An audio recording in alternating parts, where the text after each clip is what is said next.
Lembar cerita kesuksesan dan kegagalan suatu perusahaan otobus di tanah air tentu meninggalkan kenangan yang mendalam bagi pelanggannya.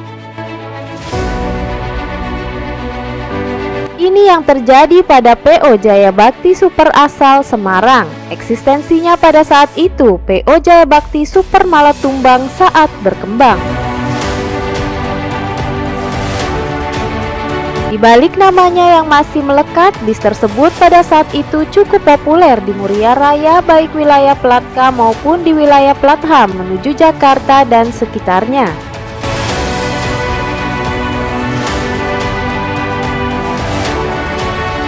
Masa jayanya bis ini berkantor pusat depan depo Pertamina, tepatnya di Jalan Pengapuan nomor 10 Semarang atau samping eks pabrik rokok merek Lucky Strike atau BAT. PO Jaya Bakti Super didirikan pada tahun 1978 oleh Bapak Haji Edi Jazuli SH, seorang hakim yang bertugas di Pengadilan Tinggi Negeri Tangerang. Setelah itu pada tahun 1990-an beliau pindah ke Semarang.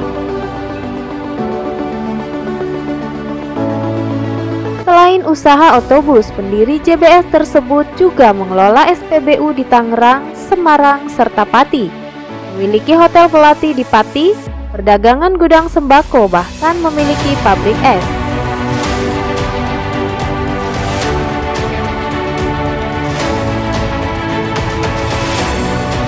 Pada tahun 1984, PO Jaya Bakti Super merupakan pelopor bis babat alas trayek Blora Purwodadi Jakarta. Kemudian diikuti oleh PO Garuda Mas sebagai kompetitor kuat dari Kota Udang dan diikuti pula oleh PO Sari Mustika, PO Setia Bakti, PO Agung asal Blora,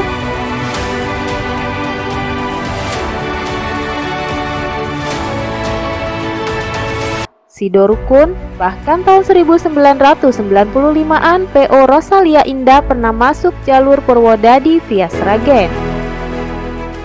PO ini trayeknya dimiliki sepasang suami istri. Trayek dari Juwana, Pati, Tayu, Kudus, Buyaran menuju Cimone dan Merak atau arah sebaliknya dimiliki sang istri yaitu Ibu Ida Jazuli. Sedangkan trayek dari Blora Purwodadi, Grobogan menuju Jakarta dan Bogor atau arah sebaliknya dimiliki sang suami yaitu Bapak Edi Jazuli.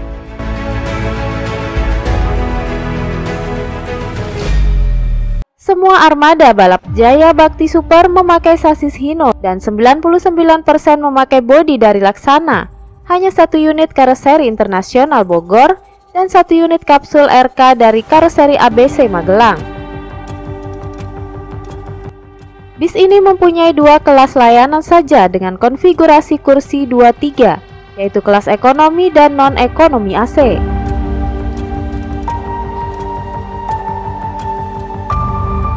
Driver Jaya Bakti Super rata-rata X Nantungga, Sari Mustika, Sumber Bakti, serta ada yang X Giri Indah dan Safari.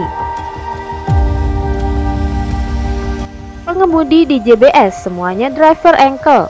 Jadi sistem driver di JBS yaitu 1 kali PP on, 1 kali PP off, atau 2 hari 2 malam kerja, 2 hari 2 malam libur. Driver JBS hampir semuanya style ngeblong dan tukang tikung buka jalur. Driver yang telah melewati usia senja di JBS memang dikaryakan sebagai driver langsiran saja.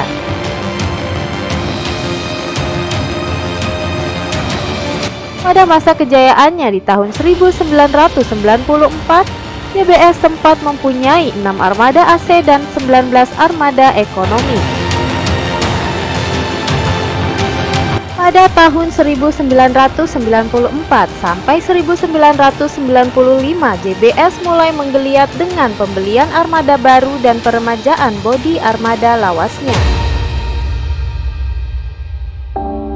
Sayang, di saat sedang membangun bisnis otobus untuk diperbesar, terjadi tragedi laka besar di PO ini, yaitu tabrakan adu banteng pada tahun 1995 dengan dump truck yang menewaskan 29 penumpangnya termasuk kru yang terjadi di Tol Cakung, Jakarta Timur mengubah segalanya.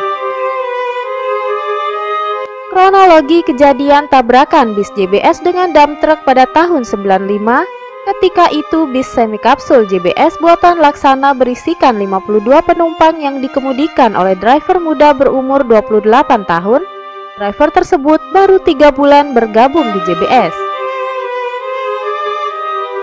Informasi di lapangan, bis tersebut menyalip minibus dan mobil box dengan kecepatan tinggi dengan bola tanggung, dibuang ke kiri tidak sampai. Akhirnya dari arah depan, dump truck datang dengan cepat menghantam sisi kanan bis. Adu banteng pun tak terhindarkan, menewaskan 29 penumpang. Tragedi Cakung tadi menjadi awal keterpurukan bagi PO Jaya Bakti Super.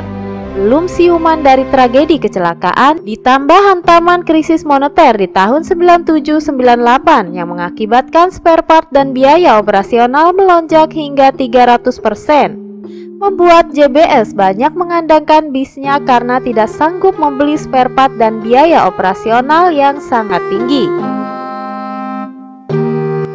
Dan puncaknya adalah penjualan garasi di Pengapon, Semarang dan pindah ke Silayur, Ngalian di tahun 2000 dan secuil lahan di kawasan Terboyo, Semarang. Karena kondisi perusahaan yang memprihatinkan sehingga terjadi rolling crew pada armada yang terbatas pada tahun 1999 sampai 2000, banyak punggawa kawakan ex-JBS yang pindah ke PO Karya Jaya, Continental, Lorena, Slamet, Pahala Kencana, Nusantara, dan Haryanto yang saat itu baru merintis. Akhirnya sang pembalap itu stop beroperasi pada tahun 2003 silam. Sebagian armadanya dipensiunkan untuk aktivitas antar jemput karyawan.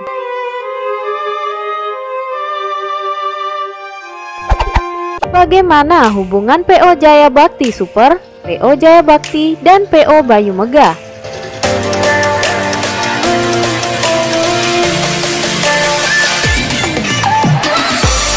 Sang pemilik PO Jaya Bakti Super yaitu Bapak Edi Jazuli mempunyai adik perempuan bernama Ibu Hanita.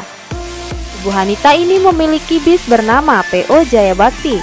Pendiriannya lebih dulu Jaya Bakti Super daripada Jaya Bakti.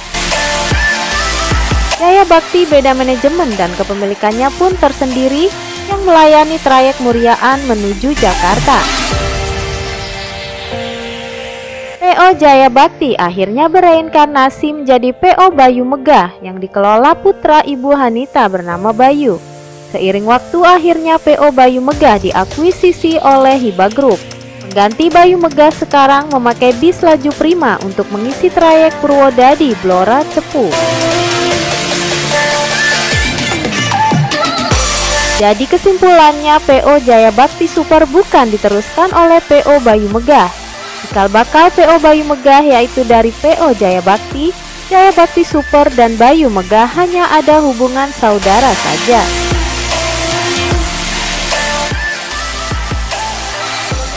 Sudah tak terasa keruntuhan bis balap Jaya Bakti Super telah meninggalkan kita sudah berlangsung 18 tahun lamanya.